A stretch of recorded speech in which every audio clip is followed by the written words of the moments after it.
Bueno, muy bien, como les anunciábamos, recibimos a Nicolás Albertoni, es licenciado en Negocios Internacionales. Voy a repasar un poquito su trayectoria. Realizó su maestría en la Escuela de Política Exterior en Georgetown University.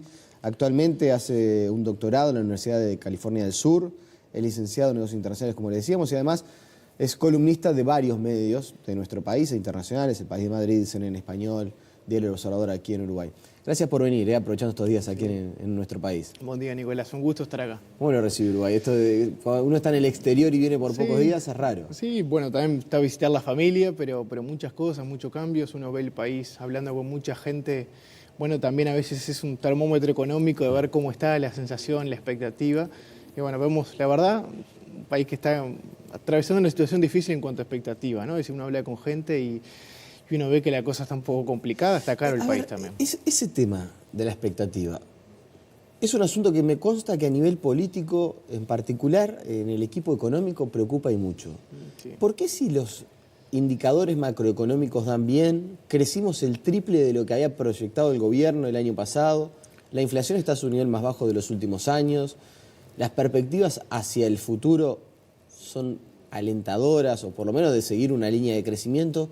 ¿Por qué las expectativas son tan malas? Y bueno, básicamente el exportador, te podría decir, que es gran parte del empresariado uruguayo, ve que somos muy vulnerables, porque una cosa es la expectativa y los números macro de un país y una economía nacional, pero cuando uno ve la dependencia exterior, cuando uno ve que más del 20% depende de una economía que no sabemos si su presidente se puede ir la semana que viene, es decir, uno ya es, vamos a decir, consciente de que la cosa no está bien. O bueno, sea que pero lo de Brasil es de la semana pasada y sí, las verdad, expectativas económicas no tan favorables son ya de hace algún pero tiempo. venimos con Dilma, en lo de Brasil estamos viendo el cierre de un proceso que bueno, yo creo que ya no hay más por qué caer, ¿no? Es decir, porque en realidad ya venimos con Dilma hace un tiempo atrás, ya que somos una economía que puede estar bien en términos nacionales, pero muy vulnerable en términos internacionales, ¿no? Es decir, seguimos dependiendo de mercados muy vulnerables como es la región. Claro. Ya que estamos hablando de Brasil, vamos a estar conversando sobre Estados Unidos, que es un poco el foco de atención por el que lo convocamos, pero sobre Brasil me interesa en particular explicarle a la gente por qué, habida cuenta de su experiencia, por qué una crisis institucional como la que vive Brasil, no de ahora, de hace algún tiempo, pero que ahora, usted bien decía, podríamos estar asistiendo al fin del ciclo. Sí. ¿Por qué eso en lo primero que repercute es en la economía? Temer lo decía la semana pasada en la primera aparición que hizo después de todo el escándalo. Dice, en una semana pasamos de tener las mejores noticias económicas a echar atrás todo lo que habíamos andado. ¿Por qué? Hoy en día, por la fluidez de la información y la globalización de la información, hay que ver los países también como productos financieros, ¿no? Los países generan confianza en inversores que invierten en esos países, sea a través de bonos de esos países o también comercialmente, ¿no? Es decir, si uno va a firmar una carta de crédito con un país que no sabe si su gobierno puede caer la semana que viene, quizá lo piensa dos veces. O sea que la transacción comercial ahí, por ejemplo, se puede ver debilitada una semana a otra. O sea que la política, vemos que en este contexto, en esta globalización económica, influye cada vez más en las variables económicas. Ejemplo está y macro, es decir, que cuando muere Bin Laden, cuando muere Saddam Hussein, el precio del petróleo cae. O sea que hay mucha conexión entre lo político y lo económico. Y en términos de Brasil es claramente, estamos hablando de una de las 5 o 6 economías más grandes del mundo. Entonces hay una presencia internacional en que las variables de confianza son mucho más tajantes, ¿no? Es decir, no hay grises en ese tipo de economía. Si no sabemos si su gobierno puede estar por 1 o 2 semanas más, se retrae enseguida la confianza del inversor y puede apostar a otras economías, porque hoy hay una diversidad de economías confiables en el mundo, ¿no? Claro. Entonces, a ver, básicamente la crisis institucional termina generando dificultades para viéndolo desde Uruguay, sí, para el exportador uruguayo que va a ir con su producto a Brasil y que lentamente se estaba recuperando, y los lácteos que de a poquito iban encontrando en Brasil otra vez una recuperación. Ya ahí tenemos un mercado que seguramente, no sé, tenemos perdido este año, lo que queda de este año. Y bueno, no, porque a veces estamos hablando de contratos que se firmaron, que hay que cumplirlo, y si no se cumplen, bueno, el exportador tomará sus recados para, bueno, ir a reclamar ese dinero, pero sí a ventas futuras, sí puede influir, porque estamos hablando de una economía que entre cerrar o no una transacción, no sabiendo cómo va a estar el real en los próximos meses, quizá no la cierra, ¿no? Entonces es ahí cuando las economías empiezan a contraer, ¿no? Porque no se sabe qué va a pasar en las próximas semanas, incluso. Estamos hablando de un país que en el peor escenario, es decir, bueno, en el escenario normal estaría celebrando elecciones en 2018, o sea que tampoco esto es que a mitad de periodo estamos viendo una crisis grande. Yo creo que que no hay nada peor para ver que lo que ya pasó con Dilma Rousseff en términos de consecuencia económica y comercial. Una presidenta El electa, impeachment fue lo peor en la economía. yo creo que sí, ahí tocó fondo en cuanto estoy hablando de confianza y todo lo que hemos podido ver de miedo a lo que puede repercutir en Uruguay. Porque ya Brasil, Nicolás, uno ve en el contexto internacional, no se presentaba como un líder regional, lo estaba haciendo Macri.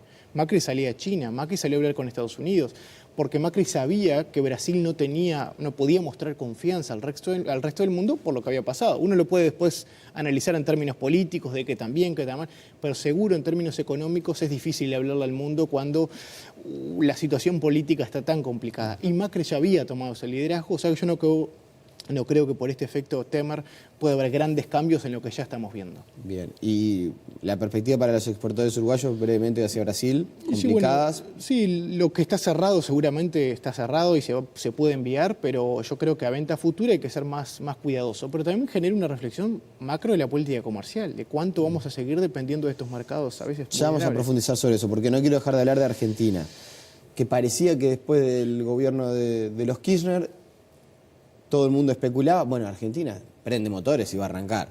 Y no fue tan así. Es más, Macri sigue teniendo complicaciones para hacer que la economía se desarrolle, sigue teniendo complicaciones con la inflación, se sigue endeudando y no ha podido lograr un control efectivo del gasto. Hay un poquito más de perspectivas en cuanto a la erradicación de inversiones, pero tampoco es que Argentina está recibiendo una andanada de inversiones extranjeras como se había especulado en su momento. ¿Qué va a pasar con Argentina? Sí, pero hay una variable positiva, por ejemplo, que es la repatriación de capitales, es decir, una economía que por lo menos para los que habían salido, a los nacionales que habían salido, habían invertido afuera porque no confiaban en la economía, están volviendo, que es una señal muy importante en los cambios políticos. Y después estamos hablando de una economía que subvencionaba, y bueno, y uno puede ver al ciudadano feliz cuando hay grandes subvenciones, hay grandes rebajas a los combustibles, pero es una bomba de tiempo, es decir, era cuestión de quizá un poco más y eso iba a explotar. O sea que lo que hace Macri también es volver, esto no es en defensa, yo creo que hay muchas críticas también, no ha generado confianza en la mayoría de la ciudadanía como para mostrar que la economía está creciendo, pero sí hay que también entender que se venía una economía, un pozo que había que salir. Y salir de esos pozos cuesta, genera esfuerzo. Entonces también lo que estamos viendo ahora es ese desfasaje de que la gente piensa que tiene que pagar más impuestos. Bueno, porque hay que reacomodar la economía que venía con grandes subvenciones en muchas cosas. Y eso no es normal. Uno lo puede mantener, pero donde cambien los vientos internacionales eso explota, ¿no? Bien. Así que ahí es un poco más sí, pero no es tan optimista. yo ahí va por eso mismo, no lo veo tan negativo en esto que está pasando, porque es más bien de confianza nacional. Es verdad que nadie queda contento a veces por pagar más impuestos, pero es para recuperar una economía que venía muy de fondo, ¿no? Usted dijo en una reciente charla en la conmemoración del Día del Exportador que ya no hay tiempo para el debate sobre si Mercosur sí o Mercosur no. Sí. ¿Qué significa eso? Y considerándome un defensor de ese debate, de verdad, porque creo que más filosóficamente Uruguay lo debe hacer, pero hoy en día, dado este efecto Trump, este efecto Brexit, una de las cosas que hay que hacer es justamente no perder tiempo. Y este debate a veces lo que nos hace a los uruguayos es generar, ver estas cosas en términos ideológicos. ¿Pero qué quiere decir no perder tiempo? No perder tiempo es enfocarnos en lo que ya tenemos. Y te pongo un ejemplo. Hoy en América Latina hay 33 acuerdos comerciales. O sea que el 80% de lo que se comercia en la región es con preferencias arancelarias. Muchas veces esos acuerdos tienen normas diferentes, o sea que el exportador a veces para exportar a Ecuador es diferente que exportar a Chile, ¿no? Es decir, las normas que hay bilateralmente. Bueno, una de las cosas que ya podemos hacer con lo que tenemos es armonizar esos acuerdos, es generar un acuerdo, por ejemplo, latinoamericano de libre comercio que haría mucho. Con esto no estoy diciendo nada nuevo, pero te demuestro que en vez de ponernos en debates más trascendentales, que son importantes para más adelante, pero no creo que para ahora, podemos hacer mucho. Teniendo un acuerdo de libre comercio con estos países de América Latina, 33 países que te estoy diciendo, 33 acuerdos, estaremos hablando casi del 7% de la economía global. O sea que hay mucho para hacer con lo que ya tenemos. Es difícil imaginar que el Mercosur pueda progresar en estos años que quedan hacia adelante. Pero es lo que tenemos, es la plataforma que tenemos. Muchas de las exportaciones se están focalizando al Mercosur. Por eso creo que no debemos perder tiempo. Cuando se habla, por ejemplo, del sistema político, dices, bueno, no, hay que revisar el tema del Mercosur y quizás tener un rol como el que tiene Chile, que es un país, tiene un acuerdo comercial y en varias vías, pero no es un socio pleno. De alguna manera poder tener la libertad para firmar un acuerdo de intercambio con otras regiones del mundo, con otros países, de manera bilateral.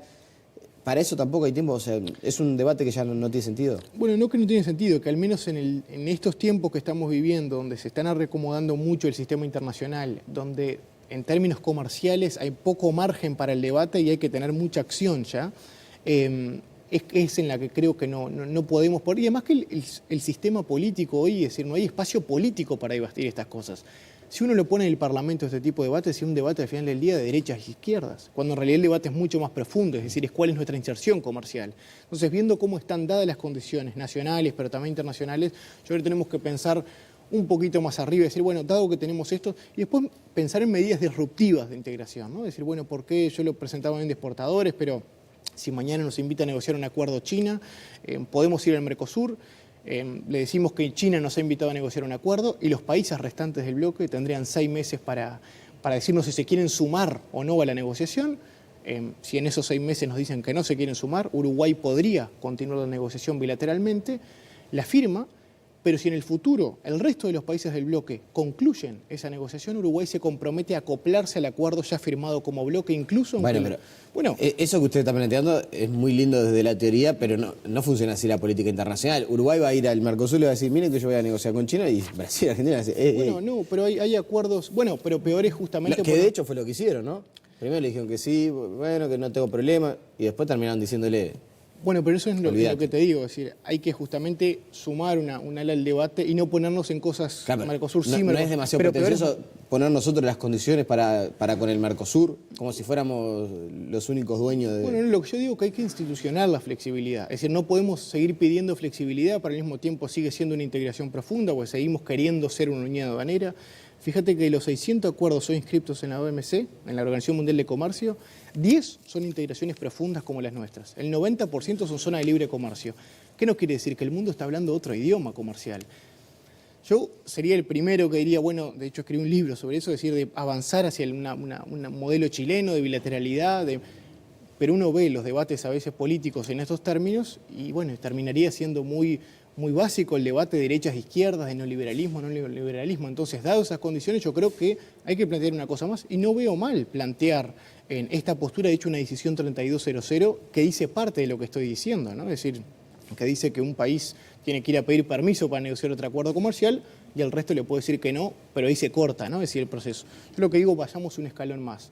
Y hay medidas, Nicolás, cuando uno lo piensa técnicamente, para que esta cosa se puedan hacer. Si no, sí. Si no, estoy de acuerdo contigo de que si a todas las propuestas que decimos se dice que no, y es hora de pensar más trascendentalmente si el Mercosur sigue siendo una herramienta buena. A mí me parece que muchas veces cuando se plantea el debate sobre si Mercosur sí o en qué rol, no se toma demasiado en cuenta cuál podría llegar a ser el efecto inmediato sobre esa semisalida del bloque regional. Sí. Seguro no es un tema menor para tomar en cuenta. No, para nada. Igual los cambios en los mercados no son de la noche a la mañana, es decir, se negocia por canastas, esto obviamente no estaríamos hablando de que el año que viene se termina todo. El tema de confianza también en cómo repercutiría esto en Brasil y Argentina, hacia nosotros, pero ya tenemos una zona de libre comercio in situ, ¿no? entre los países, o sea que sería como quedar teniendo lo que ya tenemos. Pero al final del día decirte que están, cuando uno ve las uniones aduaneras en el mundo, formato Mercosur, son de economías homogéneas, es decir, economías similares. Quiere decir, por ejemplo, que el peso del comercio sobre el producto es muy similar. Y en el Mercosur es muy heterogénea. ¿Qué quiere decir eso? Que mañana vamos a negociar con China y Brasil lo va a ver como una competencia cuando para nosotros es complementario. Pero la Unión Europea no tiene también muchas diferencias entre lo que es, no sé, una economía como la de Alemania, Francia... Un punto, pero estamos hablando de una integración igual de 50 años. Es decir, entonces sí, porque yo he escuchado también el argumento de decir, bueno, esperemos, al final del día la Unión Europea le llevó 50 años ser lo que es. Nosotros ya tenemos 25, si esperamos 25 más, cuando nos despertemos el mundo va a estar hablando otro idioma, ¿no? ¿Qué impacto puede tener el TLC con la Unión Europea? Muy positivo, muy positivo. Hoy la diversidad comercial es importantísima. Y no solo, Nicolás, la diversidad comercial en términos de peso de mercados en el total exportado, sino más bien en la vulnerabilidad. Porque quiere decir, en Uruguay casi el 50% de las exportaciones que hacemos están al libre albedrío de que venga otro mercado a copar ese mercado que ya tenemos. Quiere decir que en los destinos que exportamos no tenemos muchas preferencias comerciales. Nueva Zelanda, donde exporta, el 85% es con preferencias comerciales. En Perú, el 95%, y en Chile el 100%, donde exporta tiene una preferencia comercial. Eso quiere decir, primero, que el exportador donde exporta, que son 170 países más o menos en el Uruguay, es a pulmón en gran parte. Y después que si no avanzamos en acuerdos comerciales, otro mercado puede venir a coparnos lo que ya tenemos. Somos muy vulnerables en la diversidad. Por eso creo que la unión aduanera y todo lo que se puede negociar es muy positivo. Bien, hablando del tema de la realidad de los exportadores de nuestro país, salió el sábado en el diario El País, y me pareció un insumo bien interesante para compartir con ustedes en la entrevista, que se redujo la cantidad de empresas uruguayas que logran exportar al exterior. Si bien aumenta la cantidad de dinero, Sí. la cantidad de empresas que logran finalmente derribar esa competencia que hay con otros también potenciales exportadores de la región son cada vez menos. ¿Eso es un dato significativo o puede ser parte de una coyuntura?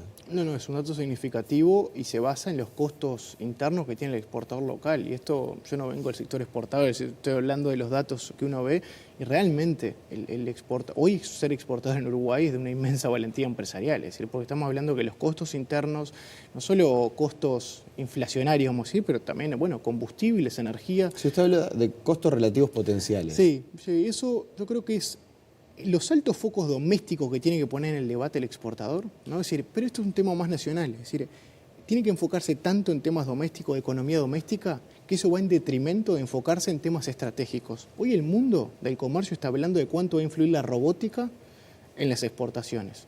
Fíjate que donde sigan aumentando robótica a los ciclos de industrialización, eso va a cambiar la lógica de ventajas comparativas, ¿no? De que algunos países son más baratos que otros, porque el robot de alguna forma no tiene un salario.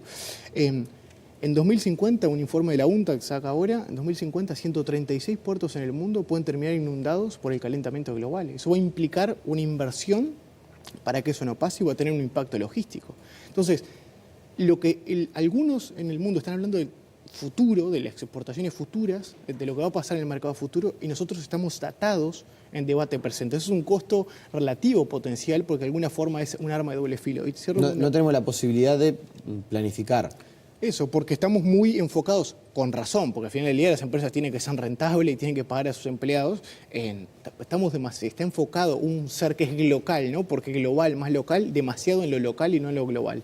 Un ejemplo, mientras algunos, como en América Latina, hablan de generar una cadena de valor del sector automotriz, ¿no? Que tiene mucho sentido, entre Argentina y Brasil implican el 5% del sector automotriz mundial.